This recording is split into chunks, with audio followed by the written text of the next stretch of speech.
Just about all homeowners will have to hire a contractor someday to have work done on their homes.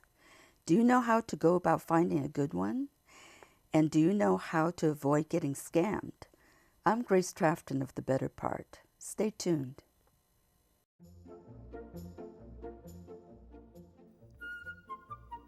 Welcome to The Better Part, a program that encompasses a diverse spectrum of topics important to our community, which we hope will both inform and entertain you.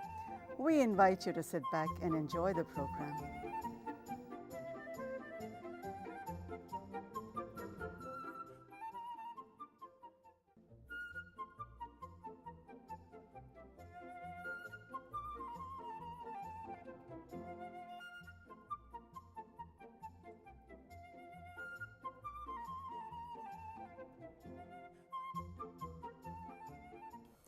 Our guest today, Jane Kreidler, is the Outreach Coordinator for Contractor's State License Board. In this capacity, she oversees outreach activities throughout the state of California.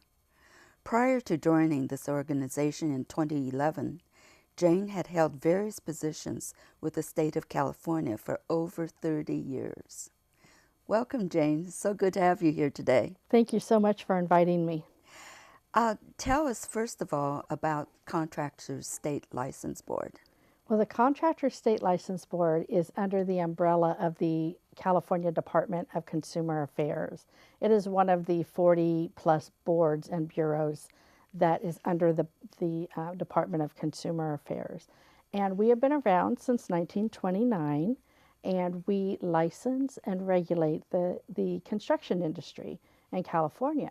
And one of the important things that we do is we want to educate the public, especially seniors, about construction, contractors, and home repair fraud, because it is just rampant. So why do you think seniors are particularly vulnerable to scams? Seniors are vulnerable to scams because they hold the wealth. They've worked hard all of their life. They have a nest egg. Usually their homes are paid for. The scammers are hoping that they have memory loss, and some do and don't realize it. They're also hoping that they can intimidate them, that they can confuse them. They also know that many, especially women, live alone because they usually outlive men. So there's a lot of different reasons, but it's very unfortunate that seniors are the number one targeted group.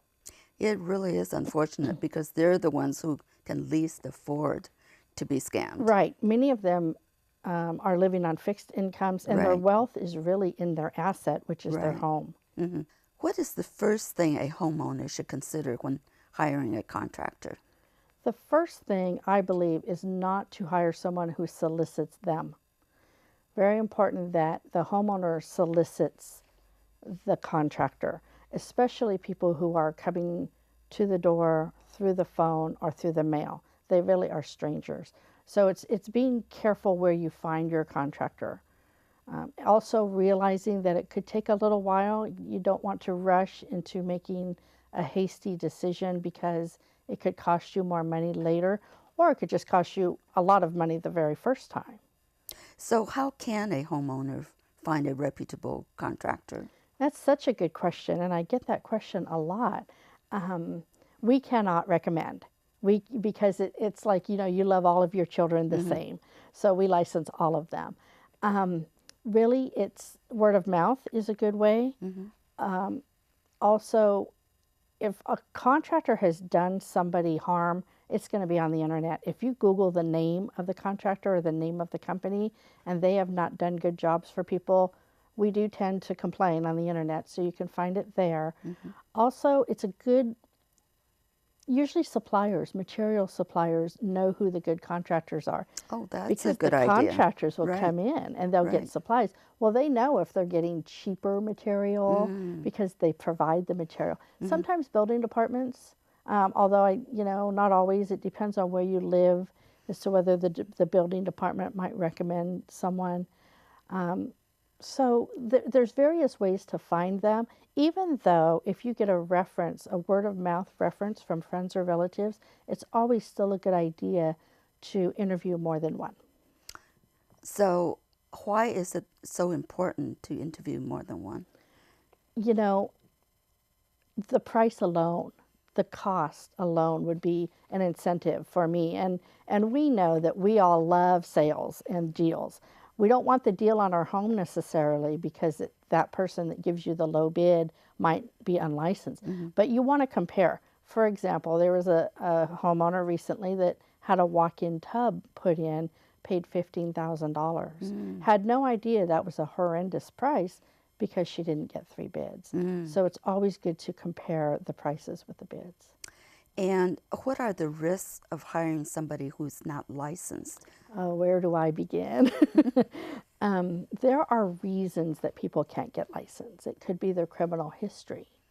We do stings every week in the state. Really? Yes, and we call people in to give us bids, and many of them are unlicensed. Many of them are repeat offenders, meaning they have gotten caught in stings before. Now, how do you choose these people to call? We get a lot of them off of Craigslist. Oh. And that is not to say that every person on Craigslist is not licensed, but we get several, or like the local paper, the throwaways, like the penny saver, or, you know. So online bulletin boards like Craigslist, and local papers, sometimes advertisements that we'll see, you know, on a post on the street or something. We get them from various places. So you look at these venues and choose them at random? Yes. Okay. Yes. Actually, people can offer to loan us their home for a day or their commercial property. See. Okay. So we you know, the reason that these people can't get licenses, we catch people who have had, you know, who are sex offenders. Sometimes they're not registered, sometimes they are. But, you know, we would not license them and have them go into people's homes because we wouldn't feel comfortable with the consumer protection aspect. So also hiring someone unlicensed, if they get hurt on your property, you're liable because they don't have workers' comp. Right. They also don't have the skill set. They also don't have the bond. We require them to have a $12,500 bond. So that kind of helps the consumer if they're harmed. Let's say the contractor, you know, does a bad job and they have to get the job redone, they can pull from that bond. So you have more reassurance, plus we can help you. We can also take complaints against unlicensed contractors. Very difficult to find them, but if we do find them, we cannot make them pay restitution to the consumer. You can or cannot? Cannot, because you cannot. They're not licensed. Oh, I yeah, see. our teeth is only with licensed contractors. So what can be done if you find the unlicensed contractor? Well, if you do your homework, you're not going to hire one. So that's the key, is doing the homework. So you're going to interview the contractors. You're going to have them give you their contractor's license number. Now, anybody can make up a number, but that's why then you're going to call us or jump on our website, and you're going to check and make sure the contractor is licensed, and if the contractor has employees, that they have workers' comp. Now, if we find that the person is licensed, would you also on your website or by phone have information about any complaints? Yes. If they are substantiated complaints, it will be on the website, and we can tell you. Great. So that's another thing that you want to find out, is whether the contractor is in good standing. Great. Now, how about unsolicited door-to-door offers to do repairs? That's where a lot of the scams do come in. They'll make up something. They'll say, you know, I saw there's a problem with your roof, or you need new concrete, or they'll make up some story, and then they will try to get into your home, and they use the scare tactics, and they try to intimidate you. They also will not provide a written contract, and they only will take cash. We had a case, a lady she didn't have the cash in her home, so the contractor said, "Oh, I don't want you to have to use your gas. I will drive you to the ATM."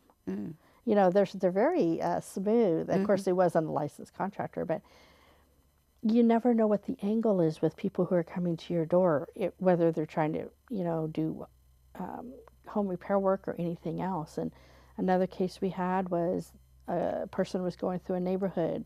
you know, they know where the elderly people live. Whether they're elderly or not, they know. And so he said, he knocked on a lady's door and he said, I was just at your neighbor's house and the neighbor was having problems with their water pressure. I'm here and I would like to check your water pressure if you'd like me to help you. And so that scared her. And so she said, sure. So he came in the house and they turned on the water. Well, he had already turned it off outside. So the water pressure was low. And he said, oh, you know, I can fix that for you for, you know, $300. And so she thought he was the savior. So she said, oh, okay. And he just went back out and turned the water on and got the money and went down the street. So people who come to your door, you know, contractors who are legitimate licensed contractors don't have time to be going door to door. So that's really something to keep in mind. Yes. How about people who make offers of free inspections? Free grace. Nothing is for free. Really? No. Free or low cost inspections, they're going to find a problem. There's a reason they're trying to get into your home.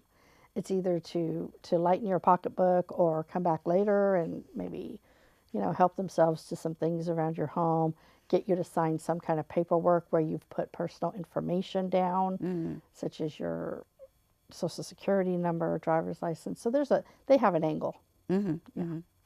How about if someone says, I have extra materials Yeah, that's a and common. I can do the job for you really cheap? That is so common. And in Santa Clara County and Alameda County, we have problems with that with concrete people. Oh. They'll say, oh, it looks like your driveway needs to be repaved or, you know, resealed. And we have materials and we're in the neighborhood and we're going to give you a deal because we're in the neighborhood. And there again, it's the scare tactic. It's the make a decision right now. And, you know, if the deal is good today, the deal will be good in a week. And that's what the homeowner needs to think about. Also, the homeowner needs to think, wait a minute, I can't allow this person to do work for me on the spot because I have to get 3 bids. And if the homeowner says that, leave your information because I have to check with the contractors board or I need to get more bids or I don't make a decision the same day, whatever they want to say, that person will never come back. Okay. So how about if the contractor says he really doesn't need a permit to do this particular job? So that is common with unlicensed people because they cannot pull permits. Licensed contractors pull permits from building departments on a regular basis. So unlicensed people cannot pull the permits at all? No. Now the homeowner can, and this is where the confusion can come in because if he says to the homeowner, I will give you a deal if you pull the permit or if you be the owner builder, then there could be more problems. And when contractors or unlicensed people ask the homeowner to be an owner builder, that creates a lot of problems for the homeowner. Anybody who works on the home, they have to pay payroll taxes. It gets messy. So unless you are a contractor who wants to be an owner builder or someone who's very knowledgeable about construction, you need to be very careful about that, about being an owner builder. But yes, if they hem and haw on a building permit, that would be a red flag. Now, if they're a legitimate licensed contractor and they know there's no permit required, they may say that. But I would always check with the building department and make sure that a permit is required. Check with the local building department in your city or county. Oh, I see. Yeah, they're the ones that administer the building permits. Now, another thing that you might hear is, what if the contractor says we've run into unforeseen problems after you've already discussed the price? And, you know, really that can happen because if the contractor gets in there, let's say it's a bathroom remodel and you're putting in a new shower and they get behind there and they're ripping everything out and they find dry rot, they would not have known that beforehand. Right. So that does happen. That does come up. But you have to make sure that change orders then are added to the contract. Anytime there's a change to the original contract, that needs to be added. You know, some wording to the effect of, you know, dry rot found, so, you know, it's going to cost an additional whatever the amount is. So always get it in writing. Everything in writing and signed by both the contractor and the homeowner. Okay. And what if the contractor uses subcontractors without letting you know first? Is that required that they always let the homeowner know first? I don't know that it's required, but I think some contractors, they're just used to using subcontractors and they just do their job. But here's the problem with that. You want to make sure that in the beginning you have a detailed contract that lists the subcontractors and their license numbers, because you want to check. So all the subcontractors have to be licensed too. Yes, they do. And so yes, you want to make sure they're licensed, because just like the contractor, the general contractor, you want to make sure that they're in good standing and they're licensed. Now, how did this big public works program have unlicensed subcontractors? It's funny, just like consumers, cities or counties or whoever are doing these projects need to check. If you have a city building a building, they need to do their due diligence and their homework just like a homeowner would do. But the contractor knew that his subcontractors should be licensed, so Yes. they were And not. some use unlicensed because it's cheaper for them, and ultimately the homeowner, supposedly. Along with the subcontractors, you also want to know who the material supplier is, because you want to make sure they get paid. Also, should be in the contract. I see. Okay, now how about down payments? Does the homeowner have to pay for the materials before the work begins? And that's an interesting question, because the down payment should be 10% or $1,000, whichever is less of the entire contract. So let's say the contract is $50,000. So 10% is $5,000, but $1,000 is less. So you would pay the $1,000. I see. And in the contract, there's going to be a payment schedule. So, as the work goes along, you'll give a chunk of money. And so you never let the payments get ahead of the work. Now, if a contractor comes to you and says, I need more money up front for the materials, that would be a red flag, because they should be able to cash flow their business. What it tells me is possibly they didn't have enough money for the last job, and your job is paying for the last job. Oh, I Now they see. have to go out and get another job to pay for your job. So that would be a red flag. So that's a red flag. So Now, the only difference in the 10% or 1,000 rule is if you were to go to one of these big box hardware stores like Lowe's or Home Depot, and you, let's say, buy carpet, they will ask for all of the money up front. And they can do that because they have a special exemption and bond. Sears is the same way. Any of these large corporations that do home improvement, that's the only difference. You don't have to pay the $1,000 down. You would pay the whole amount. Oh, I see. Okay. Now, what do you do if you want to change something after you've signed the contract? So let's say you wanted black tile and you decided you wanted to change it to white tile.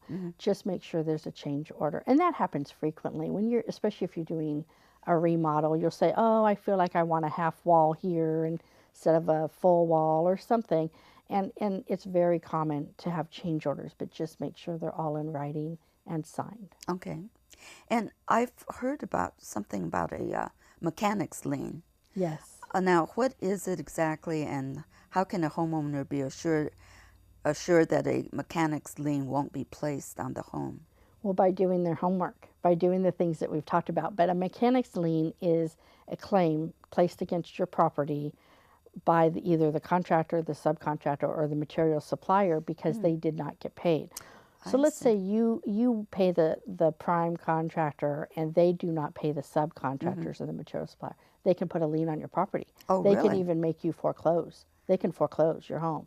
So you won't do that though, Grace. You won't get caught, nor will your listeners, because you will have an ironclad contract. And there's ways to not have that happen. Writing joint checks, they're required to give you a preliminary notice where the subcontractors and the suppliers sign off that they've been paid. There are safeguards put in place that help you not be in that situation. Tell me more about the safeguards. Well, it would be the joint check, so that if you write the check to the contractor and the subcontractor, they have to both basically take it to the bank and cash it. And then Both the contractor and subcontractor. So that's a good one. Also, if you you have the subcontractor sign off on that they have been paid, that the work is done and they've been paid, that right there, you've got a legal document basically. So if they try to put a lien on your home, you can say they've signed off, they did get paid. I see. Now, why would a subcontractor sue the homeowner rather than the contractor? Because the contractor hasn't paid and continues not to pay is probably the right, case. but it's the contractor who is responsible for paying the subcontractor. Ultimately, the homeowner is responsible because the homeowner paid the contractor, and the subcontractor, yes, works for the contractor, but if they're not going to get the money out of the contractor, they're going to get it from somebody, and that would be the homeowner. Yeah. That doesn't seem fair. It really doesn't, does it? No. And sometimes you don't know. I mean, there's a lot of paperwork involved to a lien, but sometimes homeowners don't know that a lien has even been placed on their home. Now, they should know, but there are times when, if you have somebody really crooked doing business, sometimes you won't know. But that can be avoided. It can be I avoided. hired the right licensed contractor in the first place, right? Right. And also, I'm just curious, why is it called a mechanic's lien? That's a good question. I have no idea. The term has been around since the 1850s. That's when really? the law was on the books. Oh, I see. Yeah. Okay. Right. Okay. Now, here's another issue. What if the contractor begins the work and then leaves and won't return the homeowner's phone calls and the homeowner can't contact him again? Yeah, you just want to slap them, don't you? Here's the problem.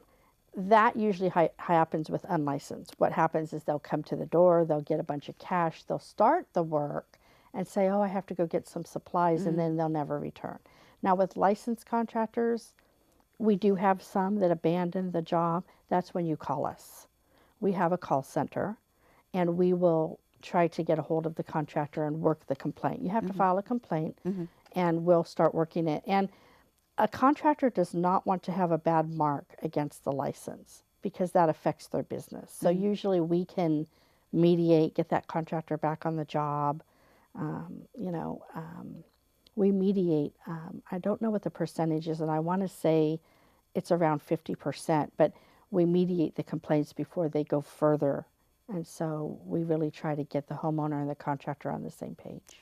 Now, if mediation doesn't resolve the problem, what is the next step that your agency will participate in? We'll send out an investigator, and we'll investigate the whole job. Oh, I see. And then we have two avenues. Depending on how egregious it might be, we can file criminally with the local DA's office, or we can file administratively against their license and go through the Attorney General's office. And what happens with that is their license can be suspended or revoked. Now, criminally, they can go to jail, and we can do both.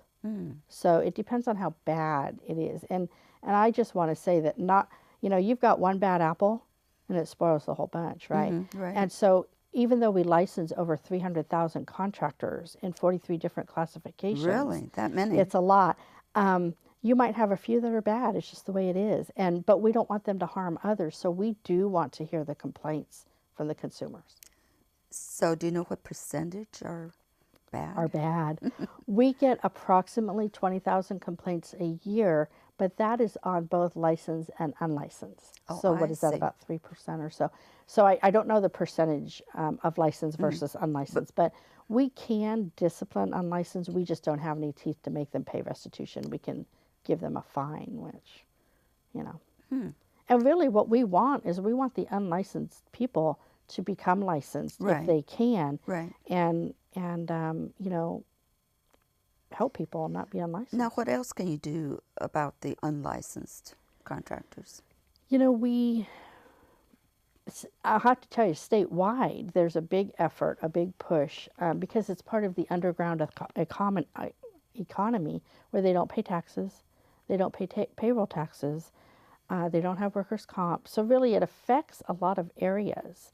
The state loses a lot of money from the underground economy, and not just contracting. But there are task forces. We are involved in 2 task forces statewide with other agencies that try to find the unlicensed people. We really, our resources are somewhat limited. We don't have a lot of staff to go do that. But if let's say the building department rolls by a job and finds out someone's unlicensed and they give us a call, we can go out and we can give them a notice to appear, a stop order, make them stop the work, which is not of benefit to the homeowner ultimately, because they've hired this person and now they have to hire someone else. Right. So it really affects everybody, but we try to catch them, and some of them do jail time depending if they're out on parole or whatever the reason, they can go back to jail. We try to stop it. It's difficult. It must be difficult, though, because I'm sure often you just can't find them. They're right? everywhere. They're, like you say, they're going door to door. They're calling. We've shut down several that were HVAC. We're having a lot of problems with HVAC, which is heating, ventilation, and air conditioning people. I see. So we'll clean your air ducts for $59.99. Not saying they're all unlicensed, but many of them are unlicensed, and then they get up into the attic and they find problems. So that $59.99 turns into $2,000 and $3,000 and $4,000, and there's no problems. That's a very common problem right now. Oh, I see. So if we do have a problem, we should contact your agency? Is that the best thing to do? If for people who are internet savvy, we have an online complaint form, and all they have to do is fill it out. If you're not, we have a call center. We do have a phone tree, so you have to go through the phone tree, but we will take your complaint over the phone or send you a form. Okay. So you can send it through the mail Yes, also you can to send us. it through the mail, Because definitely. not everyone Not is computer everyone. savvy, especially the seniors Right. who are often scammed, as you said. You're right, and that's why we have the call center. Now, I know that seniors don't like the phone tree, but if they press 0, they can get to someone faster. Oh, I see. Okay, that's a good tip. Well, this has been so informative, Jane. Thank you so much for being with us today. I You're think welcome. you've given us a lot of valuable information. Thank you. Thank you for being here. Thank you. Thank you for being with us today. I hope you found our program informative. Be sure to also watch our shows on YouTube. See you again next week on The Better Part. Bye-bye.